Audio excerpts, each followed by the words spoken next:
Eliphaz Isbossé, aussi étudiant à l'Université de l'Est. Dans le cadre de mon stage au programme UNITERA, c'était un programme de ceci, et Centre d'études et de coopération internationale avec l'EIMC, qui est l'entraide universitaire mondiale du Canada. J'ai eu la chance de rencontrer Madame Ndiaye. C'était une grande occasion pour moi parce que je suis là en tant que conseiller en communication avec le réseau francophone pour l'égalité hommes-femmes. Femmes-hommes. Oui, voilà. Oui, c'est bien ça qu'on a dit. Tout à fait, c'est comme ça qu'on le croit. Oui, voilà. Merci beaucoup de nous avoir accordé cette petite entrevue qui va porter sur le sujet d'égalité femmes-hommes étant un enjeu global. Si vous ne mettez pas l'équilibre femmes et hommes dans les préoccupations du moment, eh bien, on devra reprendre la copie. À la fin de votre travail, vous devriez reconsidérer cela. C'est parce que le FH est une question de justice sociale. Une question, c'était à propos. Quel est le cadre ici pour le Sénégal. Ici pour le Sénégal. Mais nous, on a fait beaucoup de progrès, même s'il en reste beaucoup, où des lois ont été prises en fonction, en promotion de la femme. La question de l'excision on a légiféré pour la question de l'excision de l'infibulation. On a légiféré sur les droits des femmes. Il y a une loi qui fait la promotion des droits des femmes. Il y a une loi qui fait la promotion des droits de l'égalité femmes-hommes. Même dans l'armée, nous avons initié tout un mouvement de réforme qui doit intégrer les femmes à tous les niveaux de responsabilité.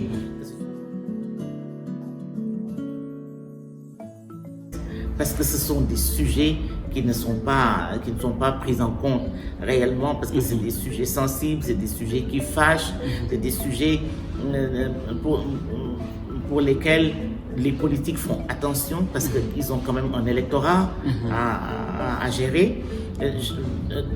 Quoi qu'il en soit, ce sont des sujets dans lesquels les progrès sont très lents et très difficiles à obtenir. Voilà, je pense avoir répondu. Je ne sais pas si vous avez très bien répondu à mes questions, mais avant qu'on aille à la dernière question, là je me disais, est-ce qu'il y a des barrières à surmonter ici au Sénégal qui peuvent empêcher à ce qu'on puisse atteindre les objectifs Ah oui, tout à fait. Il y a la question de la religion, elle est là.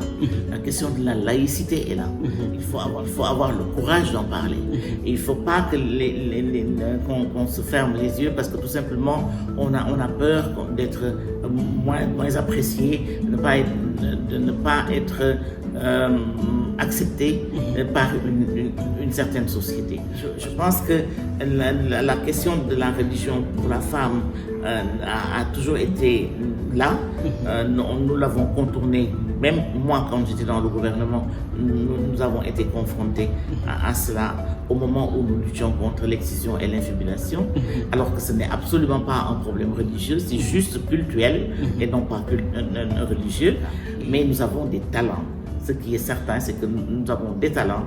Nous avons également des femmes qui sont convaincues, qui ont une force de conviction extraordinaire, et des femmes courageuses et qui n'ont pas peur. Et voilà. Et vous avez très bien entendu, il faut avoir le courage d'en parler. Oui. Encore une fois, il faut avoir le courage d'en parler. C'est ça qui est dommage pour cela. Oui. Mais moi, j'ai confiance en vous.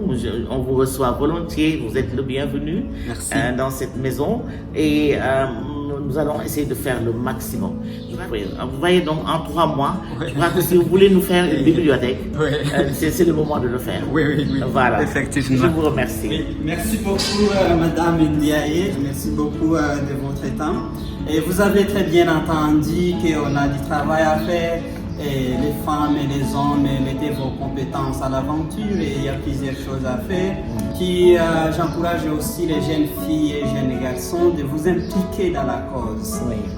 Surtout, ayez le courage d'en parler. Tout à fait. Merci beaucoup. Merci infiniment. Merci beaucoup. Merci.